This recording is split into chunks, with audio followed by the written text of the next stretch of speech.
Ross and Heather Vivian own just over 1,000 acres near Stratford in Taranaki. About half their property is still an original native bush.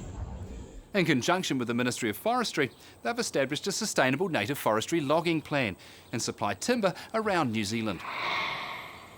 We're about 50 k's from the main road at Eltham in Taranaki, inland, and we're right up into the Matimationga range. 1,550 acres, half it's still in virgin bush, and the other half has been cleared in the early 1900s. It wasn't long after we bought it, and we had a phone call from a guy who wanted to harvest Rimu timber off it. And we hadn't really, I didn't even know where the boundaries were over there. We bought it for pig hunting and that sort of thing. So anyway, he came up about a month later, and my mate went with him because I didn't know the boundaries, and he rang us a couple of nights later and offered us X amount of dollars for our Rimu. And we thought, well, we better go and have a look, because I wasn't interested in doing it then. And it so happened that we've got involved into Rimu and other timbers in the native, and it's we're one of the first ones in New Zealand to do a sustainable management plan.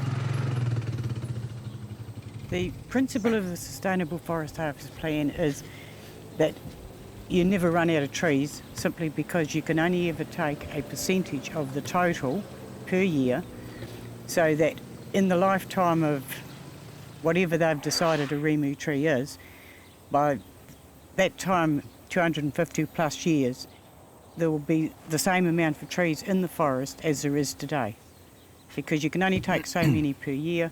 And with our plan, we plant 4 to every one we take out, and add that to natural regeneration. There should be a considerable amount more in 200 or 300 years than there is now. Well, Heather, this is that good tree.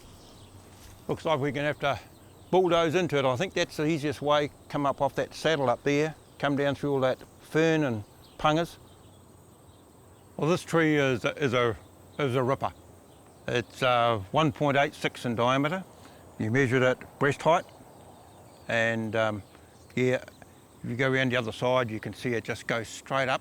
It's going to land up through there, and what we look for in a tree is a nice smooth bark if we can find them. It's got a little indentation here, but that's stuff all, but that is a beautiful tree. When we decided we would do the harvest plan, we got in touch with the Ministry of Forestry, and they gave us all the guidelines and all the things that you had to do. So what was required was doing a complete inventory of the whole forest, number of trees, species and measurements, so that at the end of it you submitted all of these details, and they were able to work out how much per year we could take to still be sustainable in the long run. Each year we have to submit a logging plan which tells them what we are planning to mill in this coming year, and on that plan you have got to have a GPS reading of exactly where that tree is, the type of tree and a complete measurement of it. So these are submitted to the ministry, and then they send a man through.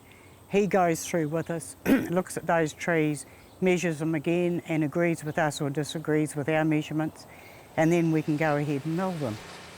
You have to have a registered sawmill. You can't just do it without a registration. So because we've got a registered sawmill, we then have to do a 3-monthly return on everything. With replanting, on our plan when they gave us, registered it for us, they felt that we didn't have a lot of young regrowth at the time. However, now I believe we have. Geez, look at that. Certainly the goats haven't touched them now since we've put netting around them. Makes a difference, doesn't it? Jeepers, yeah, it's healthy. I bet you those ones that I put that corrugated iron round, I bet you the wind won't have got them either. Could be better again. Here you got regrowth here. You can see just there's 2 lots of Rimu that we've planted, but the ferns, everything's growing, so it provides cover for these little trees starting to grow in there. So it's a happening thing. We're right around in our back boundary of our block, probably about 12, 14 k's from the road. So this is an area that we haven't milled before, and there's quite a number of trees in here. The one we just harvested was up there, and another one was in here. We were lucky that this one here, when we tipped it over, landed on the track. That one there landed down there, and with our old bulldozers, we got 2 bulldozers, International, TD6s, winches on the back of them, and by using pulley blocks and that, we pull some big logs. It's quite amazing, really. I get one of my friends to give us a hand just for safety's sake, and we cut the trees down. We go through and we measure them, and we look at a tree, and we look for a tree with good form and that sort of thing. Yeah, and if it's going to fall in a place that you can't recover it, there's no sense doing it. Well, here we've got a Lucas mill. These Lucas mills are very good. They pull to pieces. Heather and I, we put it around here in probably about a quarter of an hour. Heather does all the milling. I do the tail out. Because it's remu, we grade it. You've got your sapwood, you've got your colour, which is half sap, half heart, and your heart. So we have different bundles. They were all situated down there. I think we had 12 bundles all told for these 2 trees. And Heather works it all out, the right metres in a bundle for the weight, because heart's heavier than sapwood. And we have them about 1.2 tonne lots, and we fly them out with Allenbeck's Iroquois. In the last 15 years, we've put through 39 trees. Just up here, for example, I would say if you come back there in 2 years' time, there'll be pungas everywhere, and there'll be other young growth starting to come up everywhere. It's surprising just how quick it recovers. Well, we've finished cutting the good logs, and this was one where all the branches went out and there was a bit of rot in the middle of it. And all we would do really is cut this up for some wood turning blocks. But as you can see, there was probably about that much of a log. We can get some nice timber. Now this is, you class that as a colour board. There's your heart and there's your OB. So that's a nice bit of timber, beautiful grain in it. And yeah, that's you probably get about 10 or 12 nice boards off that log.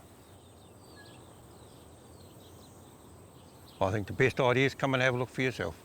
We're very happy with what we're doing, and it's very satisfying to see the new regrowth coming up and all that sort of thing.